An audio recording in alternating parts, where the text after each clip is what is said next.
Hi everyone, welcome back to JS homely hub. So friends, summer అయితే వచ్చేసింది. సమ్మర్లో తిన్న వెంటనే కడుపులో చల్లగా ఉండే రెసిపీ ఒకటైతే చూపిస్తానండి. దహీ వడ అండి. దహీ వడ అంటే మేము గారెలతో చేసే దహీ వడ అయితే కాదండి, ఇది శనగపిండితో చేసే దహీ వడ. నేనైతే 1 కిలో వరకు శనగపిండి అయితే తీసుకున్నానండి బయట పంచబెట్టడానికి.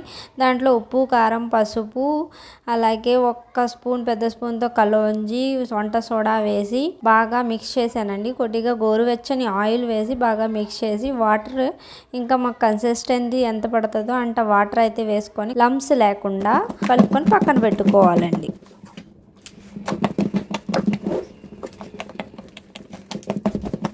వితౌట్ లమ్స్ కలుపుకోవాలంటే ఇలా కలుపుకోవాలండి. మా పాప అయితే వితౌట్ లమ్స్ కలుపుకోవాలంటే ఇలా కలుపుకోవాలని చెప్తుందండి.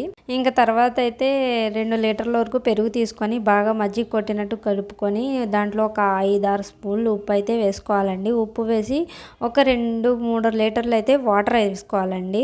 వాటర్ వేసిన తర్వాత ఇంకా దానికైతే తాలింపు వేయాలి. ఇంకా తాలింపు కోసం అయితే 100 ml ఆయిల్ పెట్టుకొని పొయ్యి మీద దాంట్లో కల్లుంజి అయితే 2-3 స్పూన్లు వేసుకోవాలి. జీరా వేసుకోవాలండి. అలాగే ఎండుమిరపకాయలు వేసుకొని కరివేపాకు వేసుకొని తాలింపు అయితే బాగా ఉంచుకొని ఇంకా ఆ మజ్జిగలో అయితే కలపాలండి. డైజెషన్ ప్రాబ్లమ్స్ ఉన్న వాళ్ళు తినలేరు అనుకునే ప్రాబ్లం అయితే లేదండి. ఇక్కడ చూడండి, కలోంజి అక్కడ కూడా వేసామండి పిండిలో, అలాగే ఇక్కడ కూడా వేసాము. డైజెషన్కి అయితే చాలా బాగా యూజ్ అవుతుంది. అలాగే జీలకర్ర కూడా చాలా బాగా యూజ్ అవుతుంది. ఇలా వేయించుకొని ఇంకా తాలింపు పెరుగులో వేసి పెరుగు పక్కన పెట్టాలండి.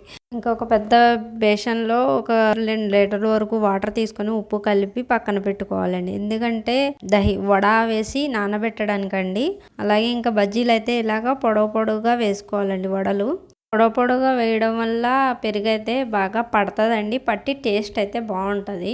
మామూలుగా అయినా వేసుకోవచ్చు, కాకపోతే నానబెట్టడానికి కొద్దిగా టైం ఎక్కువగా తీసుకుంటుంది. అందుకని ఇలా పొడవుగా వేసుకుంటే చాలా బాగా టేస్టీగా ఉంటుందండి, త్వరగా నానుతుంది. ఇంకా పక్కన తీసుకొని అవి కొద్దిగా చల్లారిన తర్వాత ఆ వాటర్లో వేయాలండి. వాటర్లో వేసిన తర్వాత కూడా వాటర్లో ఒక పావు గంట పెట్టి చల్లారిన తర్వాతే వేయండి. వేడిగా అయితే వేయకూడదు, పగిలిపోతాయి. అలాగే తీసేటప్పుడు లైట్గా ప్రెస్ చేసి తీసుకోవాలండి. తీసుకొని ఇంకా మజ్జిగలో వేసి సర్వ్ చేయడమే. దాంట్లో 2 కీరా ముక్కలు వేసుకుంటే, కొత్తిమీర చల్లుకుంటే చాలా టేస్టీగా ఉంటుంది.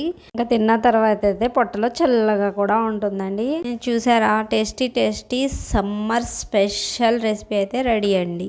నేనైతే డైరెక్ట్గా మజ్జిగలో అయితే వేయలేదండి. ఇలా బౌల్లో ముందుగా 2 బజ్జీలు అయితే వేసుకొని తర్వాత దానిపైన మజ్జిగ అయితే వేసి ఇంకా దాంట్లోని కీరా ముక్కలు వేసి అందరికీ పంచిపెట్టామండి. క్వాంటిటీ తక్కువ చేస్తే డైరెక్ట్గా మజ్జిగలో అయితే వేసుకోవచ్చండి. వీడియో కనుక నచ్చితే లైక్ చేయండి, షేర్ చేయండి. ఇలాంటి మంచి వీడియోస్ కోసం సబ్స్క్రైబ్ చేయండి. బాయ్.